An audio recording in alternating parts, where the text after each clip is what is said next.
दयारे इश्क में अपना मुकाम पैदा कर, नया ज़माना नए सुबह शाम पैदा कर। खुदा अगर दिले फितरत शनास दे तुझको, सुकूत लालो गुल से कलाम पैदा कर। मेरा तरीक अमीरी नहीं फ़कीरी है, खुदी न बेच गरीबी में नाम पैदा कर। Hello and welcome back to ASM classes. My name is Adil सयाफ और मैंने यहाँ पे economic lecture series for FAA अभी स्टार्ट की है, जिसके जो हमने लेक्चर्स हैं वो ऑलरेडी सारे कंप्लीट किए हैं।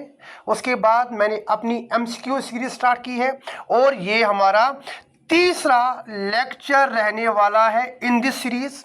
ऑलरेडी 2 लेक्चर्स अपलोड हुए हैं। अगर अभी तक आपने वो नहीं देखे हैं या अगर अभी तक आपने मेरी लेक्चर सीरीज नहीं देखी है, पहले वो जाके एक बार चेक करो, उसको देखो, रिवाइज करो। दे आर वेरी हेल्पफुल, वो आपकी एग्ज़ाम में मदद करेंगे। और जैसा कि मैंने जो मेरे साथ पहले से ही है, जो मेरा जो वीडियोस है जो देख रहे हैं या जिन्होंने मेरा कोर्स परचेज किया है, सबके लिए मैं यहाँ पे पहले एक अनाउंसमेंट करता हूँ कि जो देखो आज थर्सडे है, 23 अप्रैल है। आज हमारा टॉपिक है डिमांड एनालिसिस। मैंने आपको संडे के दिन बताया था आपको क्या करना है, आपको डिमांड पढ़ के आना है। उसके बाद आपको जो मेरी MCQ सीरीज है ये अटेम्प्ट करनी है। पहले आप क्या करोगे, एक बार खुद आंसर अटेम्प्ट करने की कोशिश करोगे, उसके बाद जो मैं आपको यहाँ पे आंसर्स बोलूँगा वो यहाँ पे अटेम्प्ट करोगे and in the end you will जो आपका स्कोर होगा आप कमेंट बॉक्स में मुझे बताओगे कि आपका कितना स्कोर बन रहा है, ठीक है ना। और बिफोर स्टार्टिंग मैं आपको बताऊंगा जो हमारा नेक्स्ट वीडियो अब आने वाला है, दैट इज ऑन 26 जो हमारा अप्रैल है, संडे को आने वाला है। वो होगा about the production function and law of variable proportional. 2 lectures, एक ही टॉपिक था ये, इसके 2 लेक्चर्स बनाने पड़े। दोनों लेक्चर्स हमारी यूट्यूब चैनल पे अवेलेबल है, आप जाके वो चेक करोगे। संडे तक आप उसको रिवाइज करोगे और संडे के बाद हम यहाँ पे प्रोडक्शन फंक्शन के important and most expected MCQs यहाँ पे स्टार्ट करेंगे, ठीक है ना। So let us begin. Here is the first question. Which of the following is a prerequisite important condition for demand in economics? Demand create करने के लिए हमें कौन सी चीज़ों की ज़रूरत होती है? अगर आपने मेरे लेक्चर्स देखे होंगे, मैंने वहाँ पे ऑलरेडी आपको बताया था कि जो डिमांड है it is equal to desire plus willingness plus ability to pay। ये मैंने एज इट इज़ वहाँ पे बताया था और सेम जो हमारा क्वेश्चन है यही चीज़ें हमसे पूछ रहा है। क्या डिज़ायर का होना ज़रूरी है, क्या एबिलिटी का होना ज़रूरी है, क्या विलिंगनेस टू स्पेंड का होना ज़रूरी है। जैसा कि मैंने आपको वहाँ पे भी बताया था, तीनों चीज़ों का होना बेहद ज़रूरी है। दैट इज़ जो हमारा आंसर होगा, that is D, all of the above. Then second question, the law of demand states that there is dash dash relationship between the price and quantity demanded. ये प्राइस है, ये demand है, price 1 demand 2। अगर price increase हो गया demand क्या होगी, demand decrease होगी। दैट मीन्स जो प्राइस और क्वांटिटी डिमांड है इनके बीच में कैसी रिलेशन है, इनके बीच में इनवर्स रिलेशन है। अगर प्राइस इंक्रीज होगा डिमांड डिक्रीज होगी and if the price decreases demand will increase. That means इसकी जो रिलेशन है, हमारा आंसर क्या बनेगा, हमारा आंसर यहाँ पे बी पार्ट इनवर्स। पॉजिटिव नहीं आएगी, पॉजिटिव में क्या होगा, अगर प्राइस इंक्रीज हो गया तो डिमांड भी, हमारा जो सेकंड वेरिएबल होता है वो भी इंक्रीज होता है। लेकिन लॉ कहता है कि अगर प्राइस इंक्रीज होगा तो हमारी जो डिमांड है वो डिक्रीज हो जाती है। समझ आया? ये 2 क्वेश्चन समझ आए आपको। फिर उसके बाद हमारे पास third question, a movement along the demand curve is caused by। मैंने आपको पढ़ाया था change in demand. Change in demand दो तरीकों की होती है। एक होता है हमारा मूवमेंट अलोंग द डिमांड करो, दूसरा होता है हमारा शिफ्ट इन डिमांड करो। ये आपकी एमसीक्यू सीरीज है। यहाँ पे मैं इन डिटेल हर कोई चीज़ रिपीट नहीं कर सकता, क्योंकि अगर हमने रिपीट किया तो लेक्चर की लेंथ बहुत ही ज़्यादा बढ़ जाएगी। इसलिए मैं थोड़ा शॉर्ट करके आपको यहाँ पे बताने की कोशिश कर रहा हूँ कि हमने क्या पढ़ा है, ठीक है ना। चेंज दो तरह की होती है। एक हमारा होता है movement along the same demand करो, दूसरा होता है शिफ्ट। अगर आपको याद होगा मैंने उस वक्त बताया था एमपी मूवमेंट किससे होता है, प्राइस से होता है, और फिर शिफ्ट। अब मूवमेंट यहाँ पे जो चेंज होती है, डिमांड करो चेंज होती है with the factors other than price. Price of related goods, income, taste, preferences, population, income size, वो उससे क्या होती है, उससे हमारी डिमांड करो शिफ्ट होती है। अब हम क्वेश्चन की तरफ वापस आ जाते हैं।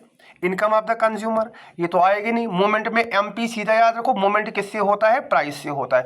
अलोंग द सेम डिमांड करो, अगर ये डिमांड करो है, ये ओरिजिनल डिमांड करो है, या तो ये इसी डिमांड करो पे इंक्रीज होगी, या तो ये इसी डिमांड करो पे डिक्रीज होगी।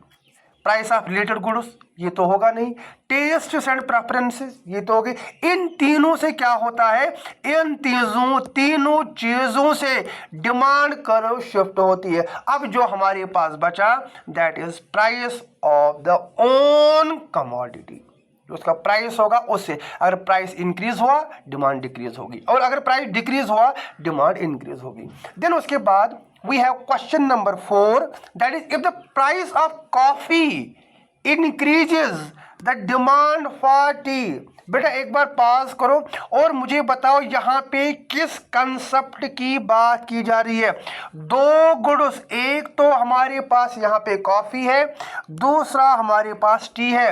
यहाँ पे सबस्टिट्यूट गुड्स की बात की जा रही है। And in case of substitute goods, if the price of coffee will increase, the demand for tea will increase। substitute goods में रिलेशन पॉजिटिव होती है। पॉजिटिव कैसे, अगर कॉफी का प्राइस इंक्रीज हो गया पीपल विल प्रेफर टी, और अगर टी का प्राइस इंक्रीज हो गया पीपल विल प्रेफर, वो कॉफी प्रेफर करेंगे। दैट मीन्स क्वेश्चन क्या है हमारा, if the price of A coffee increases the demand for T will likely. अब क्या होगा, फॉल होगा?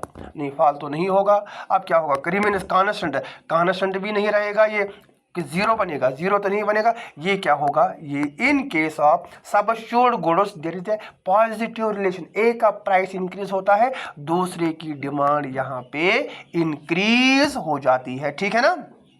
4, then we have question number 5, which of the following is an exception to the law of demand। वैसे मैंने बहुत सारे exceptions बताए थे, लेकिन हमारे पास यहाँ पे एक एक्सेप्शन है। देखो, normal goods law of demand applies, जो हमारे पास लग्जरी गुड्स होते हैं लॉ ऑफ डिमांड अप्लाइज। अब हमारे पास क्या बचा, हमारे पास गिवन बचा, गिवन गुड्स। अब गिवन गुड्स ये किसने दिया था, एक इकोनॉमिस्ट थे जिनका नाम था सर रॉबर्ट गिवन। इन्होंने बोला हमारे पास कुछ ऐसी प्रोडक्ट्स हैं जिनकी डिमांड इंक्रीज होती है with the increase in price, और डिक्रीज होती है with the decrease in price.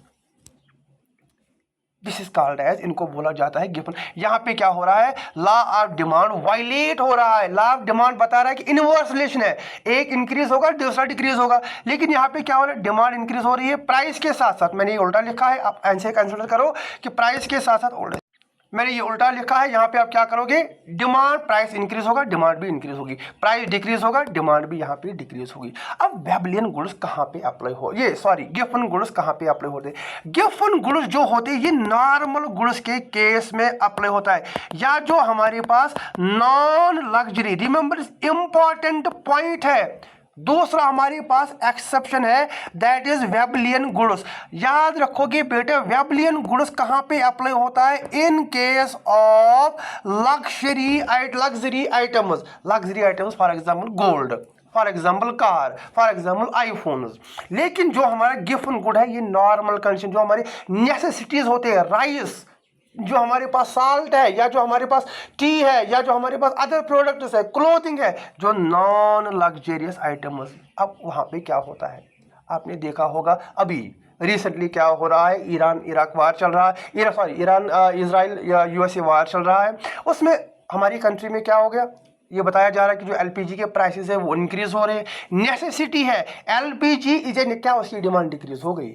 नहीं, उसकी डिमांड तो इंक्रीज हो रही है। पीपल आर कंज्यूमिंग, वो बेसिक गुड है हमारी, दैट इज वो हमारा होता है गिवन गुड। आई होप आपको ये इस एग्जाम्पल से समझ आया होगा। और अगर आपको ये मेरी लेक्चर सीरीज अच्छी लग रही है, please share it with your friends. Comment करो आपको सबसे अच्छा पार्ट कौन सा लग रहा है, मैं और कौन सी अच्छी चीजें आपके लिए यहाँ पे लाऊं। ठीक है, लाइक करो, शेयर करो और कमेंट करो अभी, ठीक है ना। देन उसके बाद बहुत सारे बच्चे कॉल्स कर रहे थे, मैसेज कर रहे थे, सर एसएसबी का पैटर्न चेंज हुआ है, स्टेटमेंट बेस्ड क्वेश्चंस लाओ, स्टेटमेंट बेस्ड क्वेश्चंस लाओ। अब आ गए हमारे पास स्टेटमेंट बेस्ड क्वेश्चंस। करो, अब मैं देख रहा हूँ कि आपके कितने सही हो जाए, और मुझे कमेंट बॉक्स में बताओ। मैंने ये 5-6 क्वेश्चन लाए हैं, मुझे बताना कि इनकी लेवल कैसी है। देखो, first statement, individual demand refers to the quantity of a commodity, quantity demanded by a single consumer at a single price। ये तो हमारा 100% करेक्ट है, इसमें कोई यहाँ पे दोहरा ही नहीं है।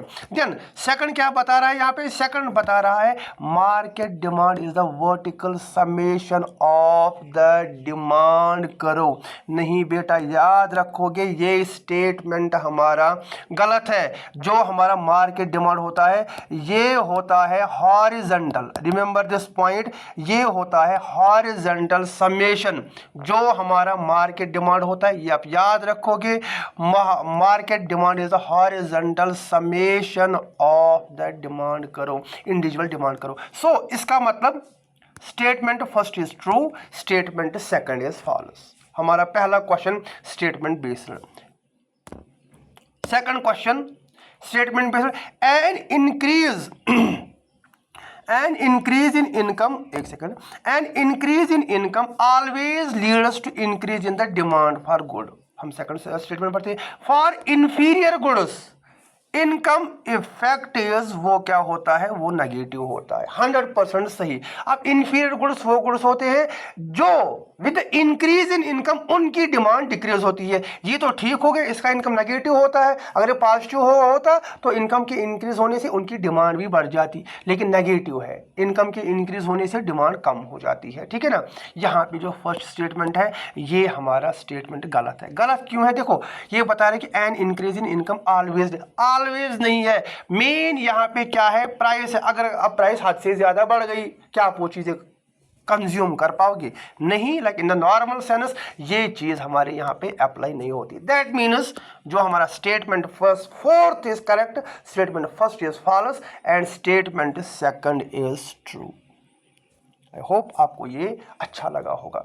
Then we have question number 8 statement first, contraction in demand curve happens due to the increase in the price of demand. जो मैंने आपको मूवमेंट पढ़ाया था शिफ्ट में, हमने 2 पढ़े थे। एक तो हमने पढ़ा था मूवमेंट अलोंग द डिमांड करो, दूसरा पढ़ा था हमने शिफ्ट इन डिमांड। मूवमेंट में 2 चीजें होती है, एक कंट्रैक्शन होता है, दूसरा एक्सपेंशन होता है। जिसको ये समझ में नहीं आ रहा है what is contraction what is expansion, मेरा जो डिमांड का लेक्चर है एक बार उसको देखो, समझो, नोट्स बनाओ। अगर आपके पास नोट्स नहीं है मुझे व्हाट्सएप पे टेक्स्ट करो, आप मेरा कोर्स वहां पे परचेज कर सकते हो, that too at a very low cost. ठीक है ना। फिलहाल हम याद रखेंगे कंट्रैक्शन होता है और एक्सपेंशन होता है। अब शिफ्ट किसे क्या होता है, इंक्रीज होता है, या तो ये यहाँ पे डिक्रीज होगा। ये तो सही बता रहा है।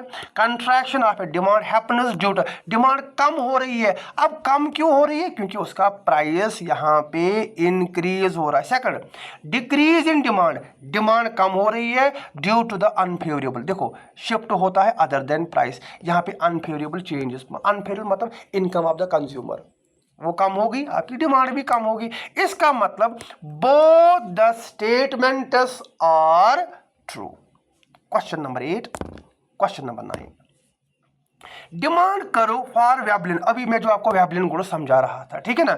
डिमांड फॉर वेबलिन या प्रेस्टीज गुड्स अपवर्ड स्लोपिंग, दिखावे के लिए, सोशल स्टेटस। कश्मीर में 50% गाड़ियाँ ऐसी है जो लोन पे, लेकिन हमें अपने हमसाए, हमें अपने रिलेटिव्स को दिखाना है हमारे पास गाड़ी है। ये तो ज़रूरत से ज़्यादा अब दिखावा बन गया है। पहले ये ज़रूरत थी गाड़ी होनी चाहिए, लेकिन हम क्या कर रहे हैं, मेरे पास होनी चाहिए, मेरे पास ये फ़ोन होना चाहिए, मेरे पास ऐसा मकान होना चाहिए। उससे हमारी जो इनकम है, आपने देखा होगा अभी इकोनॉमिस्ट जो कश्मीरी है वो बता रहे हैं कि जो एक्सपर्ट्स है, हमारी per capita income continuously decrease हो रही है, and that is not a very good sign for our economy. हम जो हमारा एग्रीकल्चर या टूरिज्म है ज़्यादा उसी पे डिपेंड है। बाकी जो पैसा आ रहा है हम वो उन चीज़ों, अनप्रोडक्टिव चीज़ों पे ज़्यादा खर्च करते हैं, ठीक है ना, वो अदर स्टोरी है। अभी आप ये देखो यहाँ पे क्या बताया जा रहा है कि द डिमांड करो for Veblen goods is upward sloping. अब ये स्टेटमेंट तो 100% ठीक है, अपवर्ड, क्योंकि डिमांड में क्या होता है, डाउनवर्ड होता है। ये तो एक्सेप्शन है, ये अपवर्ड स्लोपिंग होगा। People buy more of these goods when their prices rises to show, अभी जो मैं आपको बता रहा था शो ऑफ के लिए। हाँ, मेरे पास भी होना चाहिए, आईफोन होना चाहिए मेरे पास, गाड़ी, बड़ा बंगला होना चाहिए मेरे पास, ठीक है ना। ये होता है हमारा वेबलियन गुड्स। इसका मतलब यहाँ पे हमारा आंसर क्या आएगा, both the statements are true and second statement is the correct explanation of first statement. अब जैसा सभी बच्चों ने बताया है कि statement conclusion, statement based question, ये क्वेश्चन मैं आपके लिए छोड़ता हूं, आप मुझे इसका आंसर कमेंट बॉक्स में बताओगे। क्वेश्चन मैं आपके लिए पढ़ के रखता हूं। Complementary goods are those goods which are used together to satisfy a want. 100% complementary goods कौन से होते हैं, car and petrol. Rise in the price of petrol will lead to the upward shift in the demand करो for cars। अब क्या करोगे आप, ये मुझे आप कमेंट बॉक्स में बताओगे कि इसका आंसर सही सोच समझ के एक बार सोचना, फिर कमेंट बॉक्स में मुझे आंसर करना, ठीक है ना। ये हमारा क्वेश्चन नंबर 10 हो गए हमारे statement based questions. Then we have question number 11। Question number 11 क्या बता रहा है, ये बता रहा है कि if the price of a good falls by 10% and the quantity demand rises by 20%, the price. हमें यहाँ पे क्या निकालना है, प्राइस इलास्टिसिटी ऑफ डिमांड। जरा मैंने आपको फार्मूला क्या बताई थी, मैंने आपको वहाँ पे बताया था change in Q divide by change in P into P by Q. अगर पी बाई क्यू नहीं दिया होगा, आपको ये एज्यूम करना है ये कितना है, ये 1 है। दैट मीन्स 20/10 इंटू 1/1 करो, वो कितना होता है, ये और ये कटेगा। इसका मतलब इसका आंसर क्या आएगा, इसका आंसर 2 आएगा, क्योंकि ये 1 से 1 ही कटेगा, 2 इंटू 1 हो गया हमारा, वो 2 ही आ जाता है। दैट मीन्स जो हमारी ईडी है, एक तो ये 2 निकली, दूसरा it is greater then unitary या इट इज ग्रेटर देन 1। जिन्होंने मेरा लेक्चर पढ़ा होगा degrees of elasticity of demand, उससे मैंने आपको समझाया था ग्रेटर देन 1 क्या होता है और लेस देन 1 क्या होता है। उसके बाद next question, when the demand curve is horizontal. अब हॉरिजॉन्टल कैसे, एक सेकंड ठहरिए, ये हमारी हॉरिजॉन्टल है और ये हमारी वर्टिकल है। ये degrees of elasticity of demand में मैंने आपको ये कंसेप्ट पढ़ाया था। The demand curve is horizontal straight is a horizontal straight line to the x axis. The elasticity is, उस वक्त जो हमारी इलास्टिसिटी होगी वो ऐसे मैंने करके कर्व डाली थी। बताओ उस वक्त जो हमारी इलास्टिसिटी 0 तो वो नहीं होगी, 1 तो, क्योंकि 1 में तो यूनिटरी होती है, हाईली इलास्टिक नहीं हो सकती, वो क्या होती है हमारी perfectly infinity. In this situation जो हमारी ईडी कर्व होती है दैट इज इन्फिनिटी। हो गया हमारा क्वेश्चन नंबर 12। Question number 13। अब क्वेश्चन नंबर 13 क्या बता रहा है, ए रेक्टेंगुलर हाइपरबोला डिमांड करो। ये हाइपरबोला ये जस्ट वर्ड है, रेक्टेंगुलर हाइपरबोला का मतलब क्या होता है, ऐसी हमारी डिमांड करो, this is called as rectangular hyperbola. अब रेक्टेंगुलर हाइपरबोला में क्या होता है, यहाँ पे जो प्रोडक्ट होता है ना ऑफ एक्स एंड वाई वो कांस्टेंट होता है। जितना हमारा यहाँ से डिक्रीज होगा उतना यहाँ से जितना यहाँ से इंक्रीज होगा उतना यहाँ से डिक्रीज होगा, ठीक है ना, और जितना यहाँ से डिक्रीज होगा उतना यहाँ से इंक्रीज होगा। वो जो मैंने आपको यूनिटरी डिमांड का कंसेप्ट समझाया था वही यहाँ पे बताया जा रहा है कि रेक्टेंगुलर हाइपरबोला डिमांड करो शोज ये क्या दिखा रही है, ये दिखा रही है unitary elastic. And in case of unitary elastic ED is equal to 1. Then we have which are the following goods is likely to have inelastic. Inelastic जो जल्दी जो ज़्यादा चेंज नहीं होती है, और इलास्टिक अगर थोड़ा सा प्राइस में चेंज आए वो ज़्यादा वहाँ पे डिमांड चेंज होती है। अब मुझे बताओ इनइलास्टिक किसकी होगी? शाबाश। इनइलास्टिक यहाँ पे साल्टस उसका प्राइस कितना भी इंक्रीज होगा या कितना भी डिक्रीज होगा, ज़्यादा से ज़्यादा 2 या 4 पैकेट्स हम घर में ला के रखेंगे, क्योंकि उसके बाद वो क्या हो जाता है, वो ख़राब हो जाता है। अब और प्राइस के साथ साथ जो हमारी नेसेसिटीज़ होती है, इन case of necessities the demand is in elastic.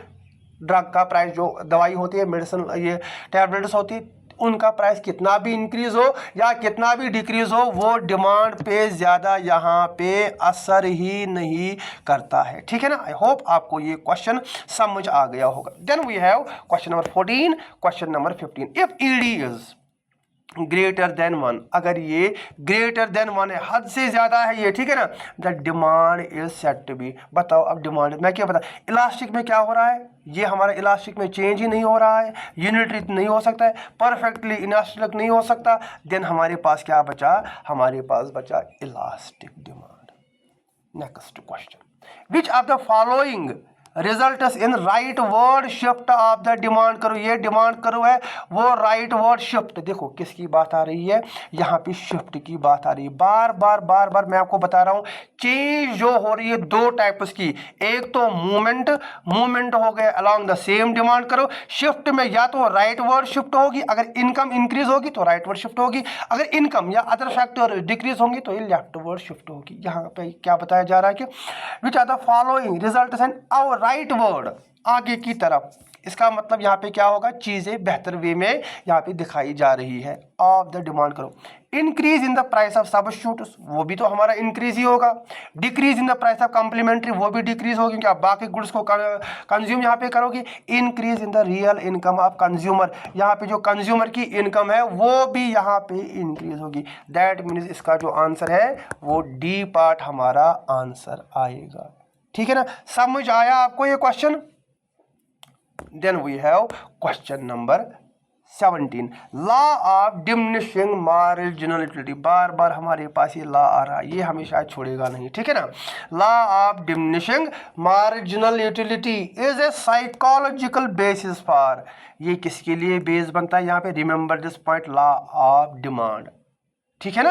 ये आप याद रखोगे। उसके बाद सेटियरस पैरेबल, जब मैंने आपको लॉ ऑफ डिमांड पढ़ाया था मैंने बताया था देयर इज डायरेक्ट नहीं, there is an inverse relationship between price and quantity demand, other things remains equal, other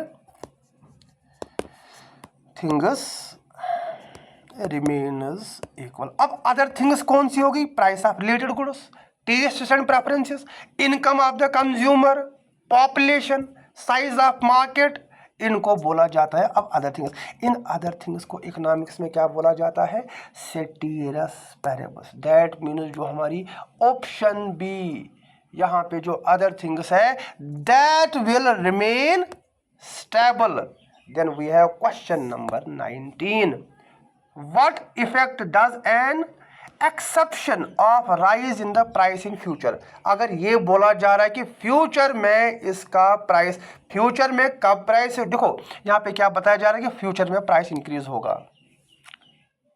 हम जो कश्मीरी है, हमारी एक सबसे बुरी लक बीइंग ए कश्मीरी, मैं आपको बोलूँगा कि हमारी सबसे बुरी आदत क्या है, वार स्टार्ट नहीं होता है, कोविड स्टार्ट नहीं होता है, कोई इमरजेंसी स्टार्ट नहीं होती है, अभी हम क्या करते हैं, पेट्रोल पंप्स पे जाते हैं। इस बार तो लाइक ईरान वार में हमने हद ही कर दी, हम वो जो सेंटेक्स होते हैं जिसमें पानी भर के रखते हैं वो लेके गए, वो कहाँ पे, जो पेट्रोल पंप्स होते हैं वहाँ पे।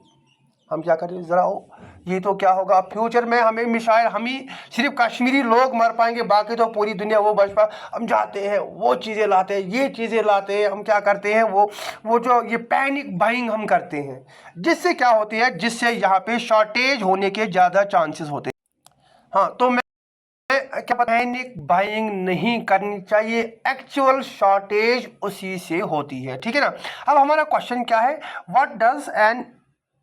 what effect does an expectation of rise in prices in the future। अब राइज हो गया तो हमारी क्या होगी, यहाँ पे जो हमारी डिमांड है वो ऑब्वियसली क्या हो जाएगी, इंक्रीज हो जाएगी। Then a change in demand, shift हो रहा है यहाँ पे, ध्यान से देखो, does not occur due to the, shift में हर कोई फैक्टर आएगा except the price of its own commodity. बाकी taste and preferences, income, population, price of related goods, सब अश्योर्ड गुड्स, कॉम्प्लीमेंट्री गुड्स, वो सारे यहाँ पे आ जाएंगे, ठीक है ना।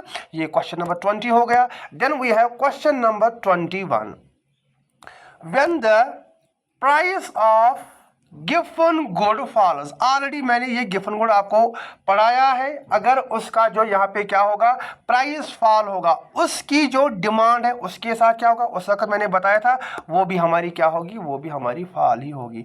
Income effect refers to the change in demand caused by the change in, किस इनकम से, रियल, नॉट नॉमिनल इनकम, ठीक है ना। नॉमिनल इनकम हो गया adjust to inflation, real income हो गया जब इन्फ्लेशन को, हाँ रियल हो गया जब हम इन्फ्लेशन को यहाँ पे एडजस्ट करते हैं, रियल सेंस में हमारी इनकम कितनी बढ़ जाती है, ये हो गया हमारा इनकम इफेक्ट।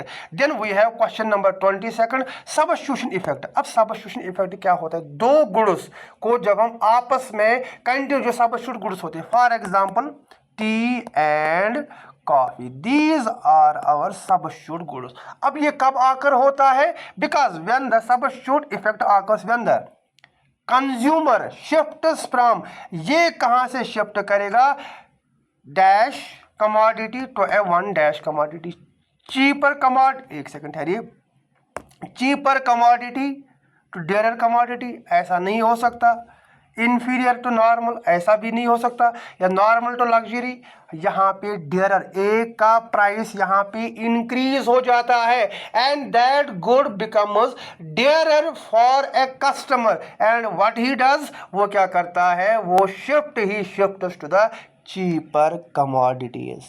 देन उसके बाद if two goods are perfect substitutes the demand curve will be, वो कैसी होगी, straight line touching both the x axis, ठीक है ना, स्ट्रेट लाइन ऐसे touching both the x axis, ये हमारी होती in case of perfect substitutes. Then उसके बाद क्वेश्चन नंबर 25, एक्सपेंडिचर मेथड।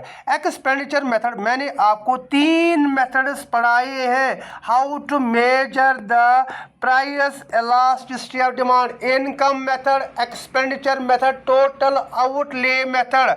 अब एक्सपेंडिचर मेथड क्या बता, द प्राइस फॉल्स, अगर प्राइस कम हो गया, जो हमारा एक्सपेंडिचर है that remains the same, ED क्या होगी, यहाँ पे किसकी बात की जा रही है, एक्सपेंडिचर की। अगर एक्सपेंडिचर सेम है तो ईडी भी सेम ही रहेगी, वो हमारी कितनी बन जाएगी, वो भी हमारी 1 ही रह जाएगी, ये हमें यहाँ पे याद रखना है। उसके बाद market demand curve is flatter than the individual demand curve, ठीक है ना, क्या बता रहा है कि मार्केट डिमांड थोड़ी सी फ्लैटर होती है, ये बात तो सही है, क्योंकि ये क्या होती है, ये कॉम्बिनेशन होती है of the various demand, individual demand curves. समझ आया बेटा।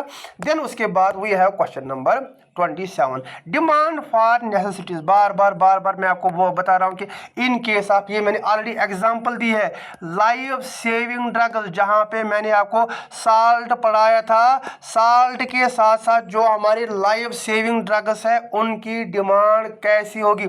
इलास्टिक वो होता है जो ज़्यादा चेंज होता है, चाहे हाईली इलास्टिक है, यूनिटरी इलास्टिक है, परफेक्टली इलास्टिक है, ये तीनों ऑप्शंस एलिमिनेट हो जाते हैं, हमारे पास एक ही ऑप्शन बचता है, that is inelastic demand, ठीक है ना।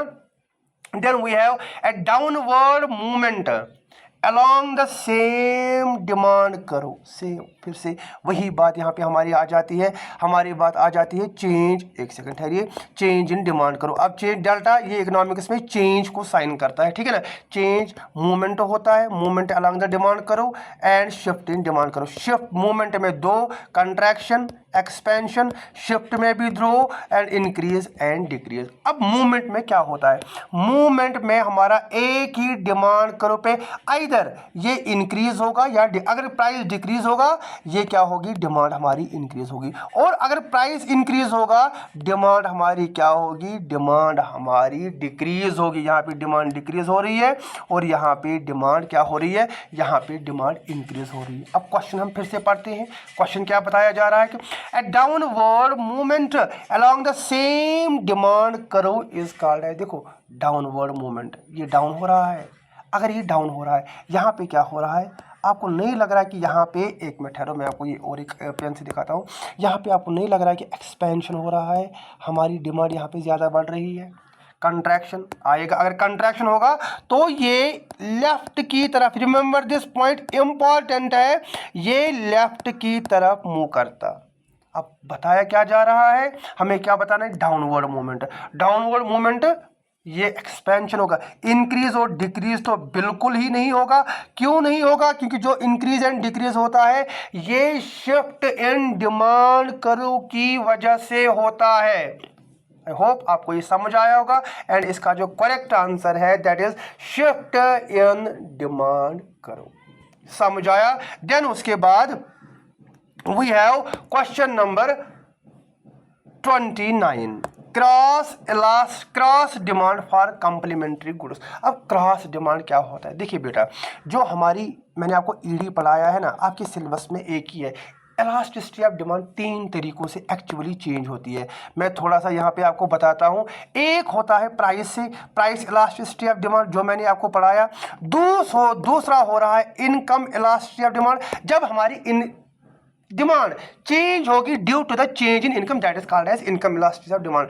And third we have cross elasticity of demand कब होता है, या तो ये किस केस में होगा, सबस्टिट्यूट गुड के केस में होगा, या तो ये कंप्लीमेंट्री गुड्स के केस में होगा। वहां पे क्रॉस में क्या होता है, दो गुड्स के बारे में बताया जा रहा है, एक्स एंड वाई। अगर सबस्टिट्यूट्स में अगर इसका प्राइस इंक्रीज हो गया तो इसकी डिमांड इंक्रीज होगी, कंप्लीमेंट्री में अगर इसका प्राइस इंक्रीज होगा इसकी डिमांड डिक्रीज होगी।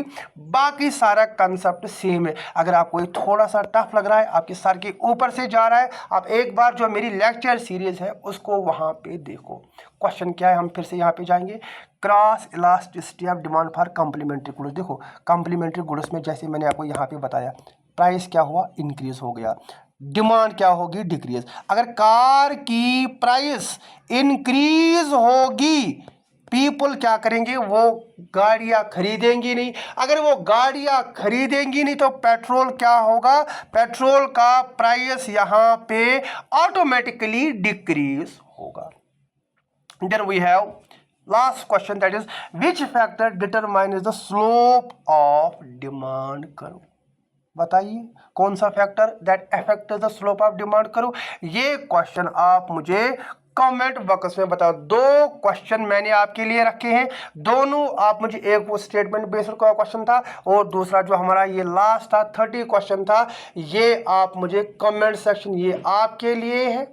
आज की लेक्चर सीरीज हम यहीं पे कंक्लूड करते हैं। आई होप आपको ये मेरी लेक्चर सीरीज पसंद आ गई होगी। और जो बच्चे कमेंट कर रहे थे sir level level level level, अब आपने देखा होगा जो मेरे आज के जो वीडियो थे उनमें मैंने आज का जो वीडियो था उसकी लेवल मैंने कैसे रखी, और जो आने वाले वीडियोज़ होंगे मैं और ज़्यादा कोशिश करूँगा कि मैं आपके लिए अच्छे अच्छे क्वेश्चन लाऊँ जो मोस्ट एक्सपेक्टेड होंगे from your exam point of view. बस आप सभी से एक ही रिक्वेस्ट है, अगर आपको मेरी ये लेक्चर सीरीज पसंद आ रही है, आप क्या करो, लाइक करो, शेयर करो, कमेंट करो, ज़्यादा से ज़्यादा इसको अपने फ्रेंड्स तक पहुंचाओ ताकि मुझे ज़्यादा रीच मिले, मुझे भी फ़ायदा मिले। एट द सेम टाइम जैसे मैं आपके लिए यहाँ पे कोशिश कर रहा हूँ आपको भी यहाँ पे फ़ायदा मिले, ठीक है ना। हम ये लेक्चर सीरीज़ यहीं पे कंक्लूड करते हैं। जाने से पहले मैं फिर से एक बार आपको बताते चलूँ, जो मेरी नेक्स्ट वीडियो है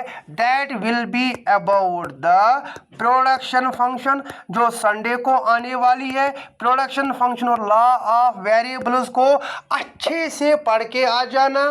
फिर उसके बाद देखो अब क्या होगा, अगर आप पहले ही क्वेश्चंस अटेम्प्ट करो, बिना पढ़े बिना रिवाइज किए क्वेश्चंस अटेम्प्ट कर पाओगे, उससे आपका ज़्यादा फायदा नहीं होगा। अब ज़्यादा फायदा क्यों नहीं होगा, क्योंकि जब आप पढ़ोगे आपका एक तो मोरल यहाँ पे ज़्यादा बूस्ट होगा, कॉन्फिडेंस बढ़ जाएगा। दूसरा, अगर आप बिना पढ़े बिना रिवाइज किए यहाँ पे आ जाओगे, आप वो जो गैर जरूरी होता है ना, वो आप लाइक उस वे से यहाँ पे क्वेश्चंस को अटेम्प्ट कर पाने की कोशिश करोगे। रिवाइज करो ताकि आपका क्वेश्चन, आपका मोरल यहाँ पे बूस्ट हो जाए और यहाँ पे आप ज़्यादा से ज़्यादा क्वेश्चंस अटेम्प्ट कर पाओ। और जाने से पहले मुझे कमेंट बॉक्स में बताना कि आपको जो मेरी लेक्चर सीरीज है ये कैसी लगी, और आज की लेक्चर सीरीज में आपके टोटल कितने क्वेश्चंस ठीक हो गए। टिल देन हम क्या करते हैं, नेक्स्ट वीडियो नेक्स्ट संडे में मिलते हैं। Take care and study hard.